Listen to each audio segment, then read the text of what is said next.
in this very gorgeous Sky Arts programme. Everyone saw it, Life and Rhymes, which is poetry trying to capture the beauty of poetry nights on TV.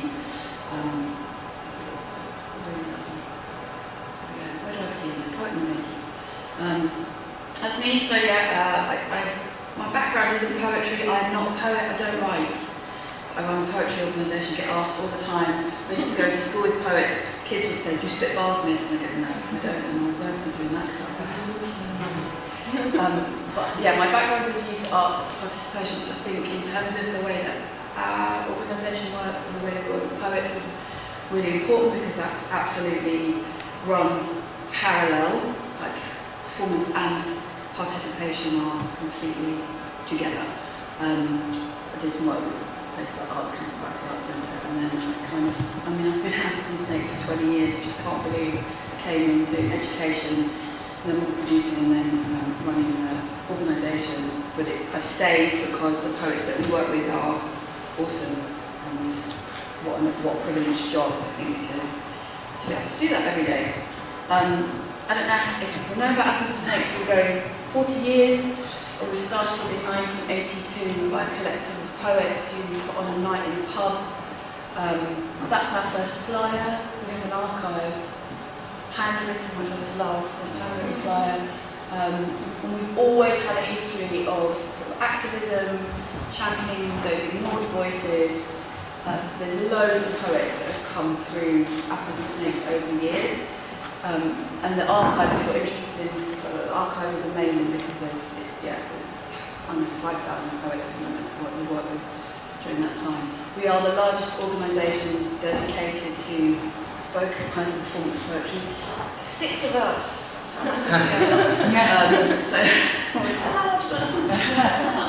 We're based in Albany, in Deptford in London, but we are a national organisation, so we do projects across the country, and we work a lot in partnership and we are arts council funded. So, this is what we do. We empower artists through spoken word poetry. We could have a whole debate about what you call it. Is it spoken word? Is it performance poetry? Is it live literature? Is it just poetry? Is it whatever? I used to always say people who use words in interesting ways in performance, because it could be that they're rappers, it might be their lyricists, it might be their... to challenge the people to reimagine the world and the power of their voice within it. And this is what we aim to do. Our vision is to be creators of poetic adventures in all sorts of ways. And we exist to champion poets and poetry very, very specifically in performance. We don't publish collections, that's not our thing, it's all about on the stage. We have always been committed to amplifying unheard, and we actually quite like to use the word ignored voices, because quite often it's more of an active thing, people deliberately ignore people. And we like to challenge the expectations of what poetry is and can be. And we've done that over the years through sticking poets in supermarkets and on top of buses and in cars and just taking poetry out. And we like to think about a lot of our work being more kind of aligned to theatre and music than sort of literature in a more traditional sense. And when we talk about what is an Apples and Snakes poet, we kind of came up with this list, and I think a lot of it talks to the 2 speakers that I heard before when I came in. The key thing for us is this thing about you perform it, you don't just read it. And it's about how relevant is it, how engaging is it, does it push the art form a bit, is it a bit political? I mean, not every single poem is going to be that, but that the feeling of what we're trying to create is that. We want our audiences to leave thinking and feeling something, so it kind of connects in some way. Our poets are community builders. They just do that naturally. They're nearly all educators, and bottom line is they're brilliant poets. That's kind of who we work with. My text has not come through on the download. This little box said something like "consume your work." So consume. So thinking about how do you begin to be a poet, I always think like whenever like when you also watch people like Roger Robinson, So it's that whole thing about you need to feed yourself as a poet. So, you know, read poets, watch poetry, watch music, watch theatre, just give yourself that creative experience, because you need that in order to then feed that into your work. It will inspire you. So sort of immerse yourself into the arts and what's currently going on. And think about, I think now we have to think about both live and online spaces. And, actually going out to a lot of that stuff is really expensive. And there's a lot of great stuff online, so just, kind of do a bit of research to find out. Also think about a really broad range of poets. Expand your knowledge beyond the people that you might naturally just gravitate towards. You might hate them, fine, I don't love anything, do you? But like read them and watch lots of different people. So yeah, the first one is consume. And then, in your elements, sort of develop your craft. You've got, if you want to be a poet as your thing, you've got to get really good at it, and you get really good at it by practicing it. So think about how you develop your writing practice. Do you find time to write every day? Do you just do a 10-minute free write? It doesn't have to be anything precious. It's just that thing about exercising your writing skills. We work with these old guys, the last poets who started in the late 60s, and one of them is in his 70s, and he, every day still, he goes out in the morning, hugs the tree, crosses the road, he lives in New York, goes out, hugs the tree, and then he goes back and he sits and does half an hour writing, and that's how he starts his day every day. I just think it's amazing. And then think about how you invest in your development as a writer. What are the workshops that you can do, and the courses and the programs. Use the literature development agencies. Approach CIC, there's collectives popping up. There's lots of opportunities out there. Just try and find where those are and just help you develop your skills. We run an artist opportunities newsletter. If you go onto our website, you can click on that. We get sent a lot of stuff. It goes out through the artist ops newsletter. But we also set up on our website something called Unlisted, and it's just it's like the idea I had in my head was like when you go to the news agents, use their little cards, they want to be a poet. So it's like that, put online, and so you can post up anything. So also, if you're doing things, you can put it on Unlisted. You just fill in the form, it goes up, and then anyone can see it. It's sort of like a listing. I think one of the things to think about when you're developing your craft and finding your voice is really important. You find who you are in this. What's going to make you stand out from the rest? There's a lot of poets now who've done a really good job in the sector of developing poets. They've done quite a good job of developing audiences. Coming back to that question about schools, how do we build audiences now and the future? So I think you've got to bear that in mind. What makes you stand out? What's different? I think it's good to challenge yourself to sorry, that's the next slide. One of the things we talk about a lot in the office is be careful about developing a poet voice. Like poets sound very similar, and the same cadence in the way that they perform their poems, because you've got to find your voice that's different. And then think about how might you use your poetry with other art forms. Because another dimension is interesting. I think in terms of developing craft, it's also good to think about how do you write to commission. There's money in commissions. More and more people are realising that you can commission poets to do things.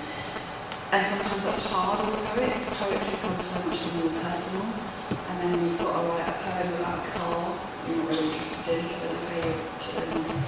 how do you go about that? So kind of in your practice, challenge yourself and go, I'm going to write an amazing poem about a table. I'm going to find an interesting way into that for myself, so that I know that I can do that if commissions come up. And also think about how would you feel if your words then get changed. You write to commission, advertisers do not care, they will change it, and that'll be that, and your poem will go out with something you might not like, that may not be for you, it's worth thinking about. And thinking about what your ethics are, what are the things you wouldn't do, like who wouldn't you want to work with.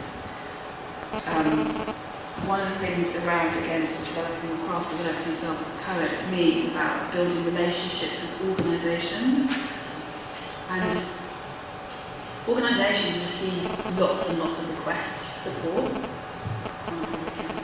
Testament to this. And we can't do everything, and we're just people in an organisation.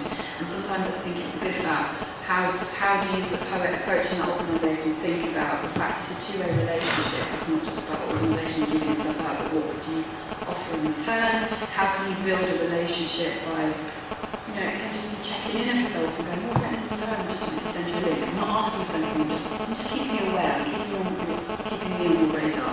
And I think that's a really nice way to start to build that connection with organisations. Because you never know, the moment you send that poem about penguins, London, we've just had a phone call in and said, poets are right about penguins, and you're like, just sent me about penguins. So just stuff like that was really helpful. The other thing is also thinking about the business of being a poet. But, what's your online presence? How do you interact with organisations? Are you on time? Do you deliver when you say you're going to deliver? Are you nice to work with?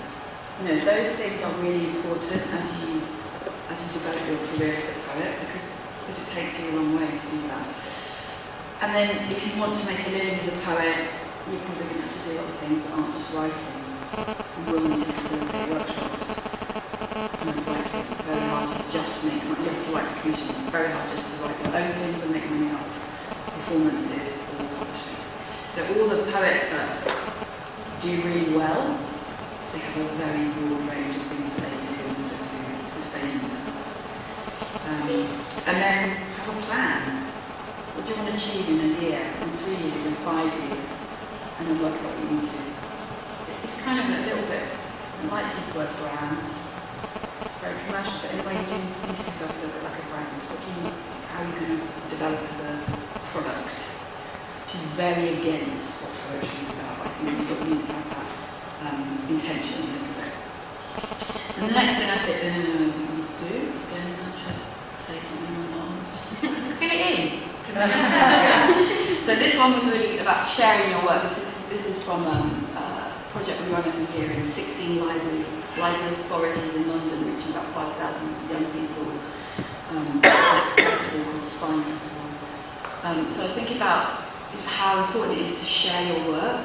So for us, because it's performance, that's about open mic, and just open mic, test out your poems. You test the same poem in different audiences. You'll get different reactions. It's a bit like, we're quite aligned sometimes to comedy, and comedians will go and they'll do 80% of an existing set, and they'll do 20% new, see how that lands, and then they'll swap out a little bit until they understand how that works. And I think that's quite a good model for poets, like do the 3 poems, 2 that I know are going to land and be great, and then test out the new one, and that's how you keep refreshing your sets over time. And also what I think is we'll be doing a lot of work around this about how do you, in a 10 or 15 minute set, what's the journey that the audience go on? The people that perform with, I watched Cat Francois did a set for us at Jordan's that we run every month in London, and it was like a masterclass in performance. The audience went on a whole journey in that 15 minutes. She thought about how she was performing every poem, what was the chatter in between, what was the feeling that she wanted the audience to have after each poem, and how she took them through that journey. So I think that's a really, if you can get that skill, awesome. Think about different audiences. Can you develop work for children? It's a massive market for performing to kids, and not everyone thinks about that. It's not for everyone, it might not be your thing, but if you kind of think, I would quite like to try that, give it a go, because I think it's, there is a huge potential in it, and if you want to work in schools and facilitate, you need to have work that's appropriate for those young people. It's really important to perform that and show them that you can do it. And think about how you can develop facilitation skills. There's lots of online, we have on our website, I think the Poets Toolkit, which is loads of little videos.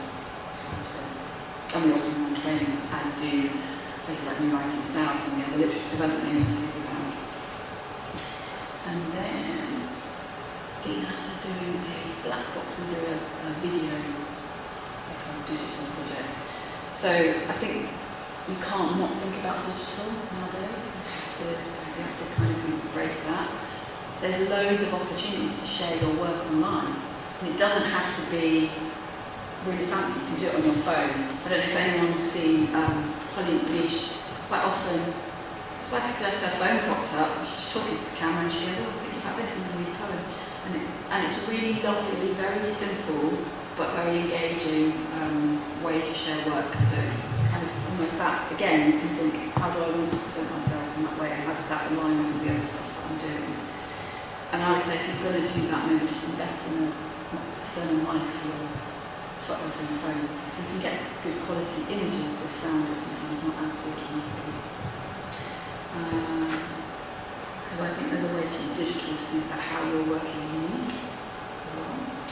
The last one was build a community. Sort of touched on that, but I think that's sort of imperative as a poet. It's really isolating if you're a freelancer, you know. Just doing it on your own is really hard. That person that you need to sort of bounce ideas off of. If you can get a group of people that you trust, that you can critique each other's work, that they're supportive, that when you get somebody asking you to do something and you think, the money feels a bit weird or it doesn't feel right, you can ring them up and go, this feels a bit odd. What do you think? And get people's take on it. Just having that advice group around you is really, really important. It's also really important for well-being, because a lot of poetry is so personal and it can be difficult. So that's kind of would have been more useful if the things were on the bottom what they were. So it was basically consume lots of poetry, develop your craft, share your work, think digital, build a community, and that's the kind of I would say those are the things I think as a starting out poet you need to get your head around all of those things in order to progress. I can take some questions, and then I've got a really lovely film from Cece, which is like a little inspiration moment. We did this show here, in fact, at Battersea Arts Centre. We took over the whole of the building, which was a massive thing for spoken word to be given a building like that for a week, and we commissioned 5 poets and then had a team of emerging poets and Zena Edwards and then Cece in a band. And Joelle Taylor's, I don't know if anyone's read Joelle Taylor's collection Contrary, came out of this commission. So we commissioned her to make a 12-minute performance piece about something she wanted to talk about. And she chose the theme was around Contrary, and then afterwards was like, there's more to this and then like collection. So that's a really lovely way of performance that then inspires stuff on the page as well. So if there's any questions, do you want to watch them? Questions, yes. Yeah. So, if you like. I probably don't need it, to be honest. In terms of developing your craft, I've looked at doing an MA. I try to get through as many things like this as I can. But have you got, and I'm sure Apple and Snakes do things, what would you suggest are a few of the best possible things we can be looking to do? Well, there you go, this is all the stuff we do. So, I think, it is really looking out for courses, yes, of course. If you go to a kind of accredited course, like a university course, you're going to have a real in-depth experience, aren't you? A lot of the poets we work with come through much more of a DIY version, so they will just consume workshops. They'll go to every workshop that's going. There's a lot of free stuff, because again, some stuff is really expensive. Like Outspoken are running a programme at the moment which looks amazing, but it's £1,000 for 6 workshops. That feels a lot, There are things like applying for Arts Council DYCP, developing a creative practice, because then you could very bespoke a package. You could think about mentoring, you could think about, do you want to do an Arvon? I think it's probably doing all the things, like going to see stuff, performing at stuff, doing all the courses. Kind of mentoring might be the only thing that's like an additional, because it can be so much more individualised to you. And there's probably a way as well to sort of peer mentor that thing. If you get the right group of people don't know if you've heard from Malika's Kitchen, but Malika Book has set up this thing called Malika's Kitchen. Basically, it was in her kitchen. She just invited, when she first started out, Malika Book is now an amazing poet, with Roger Robinson, Jacob Sunrose, quite a real amazing group of people. They decided they wanted a space to like just talk about poetry, and so she said, just come around to my kitchen, like come around my house, and we'll just do that. So the first week it was 3 of them, and then a couple more poets joined. And then they met religiously every week at Malika's house, and they shared poems and they critiqued each other. And there are so many amazing poets that have come through Malika's Kitchen. And that's that whole thing about building community. And that sort of model is actually, it doesn't cost anything, it's just everybody going, let's get together. I think she provided some tea. And that was how it worked. And now 20 years later, you can track the poets through that process, the people that have gone through. Hi. Quick question. I'm very familiar with Appleton Snakes. Yeah. I've been a big fan for many years, but I wonder like how your organisation and what advice you would give to age being a bit of a barrier, because I find, like, I'm 45 in January and I started performing. I've been writing for years, but my barriers were that I grew up in a single parent working class home, so I had to get jobs very early on. So by the time I had safe passage with gaining an education or having a job, having more financial stability and gaining confidence, I started to write. Then I was finding that a lot of these opportunities, commissions that are online, have age limits sometimes. And so I've had to really proactively chase and put ideas out there, fortunately free of gone somewhere. But how as an area can spoken word, poetry, how can it better support, people that are older coming into it? Because I'm a huge fan of Cat Francois, and I saw her at the Royal Stratford East when I was a 19-year-old. Yes. That then just didn't have the means or the confidence to do it. And now I have the means and the confidence to do it. I feel like my age sometimes can be a bit of a barrier, and I wonder how, as such a forward-fronting organisation, you even support that, because it's no criticism, but I do feel that your organisation has the same poets, and a lot of those poets seem to have gone through the same journey of like roundhouse competitions, and they've gone into it young, and actually so that then presents a barrier. So Red Sky is 18 to Infinity. I've done that twice, but of course it's good, but then you get to the end and it's like, well... Yeah, and when we did the project we did for our 40th anniversary called Future Voices, that had no age limit. So we're trying with our commissions to not... Things like words, a lot of it, I'm going to be real, comes to funding.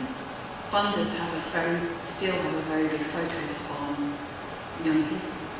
So the thing that we've been trying to do, what was interesting when we did Red Sky and we did the 18 to Infinity, is that then other organisations that had done stuff for younger, for specific age ranges, started to do 18 plus and just making top end. I think it is a problem, because I also think, I'm 52, I run a poetry organisation, quite often feel like I'm way too old to do it, not because it's the style of poetry that we do is quite young. So I think there's that, but I think there is a bit of a shift, because actually there's a generation of poets, so like the Rogers, Malikas, Jarrells, Cats, they're contemporaries of mine. So I think by its nature, it's going to start changing, because they're the people that are doing it.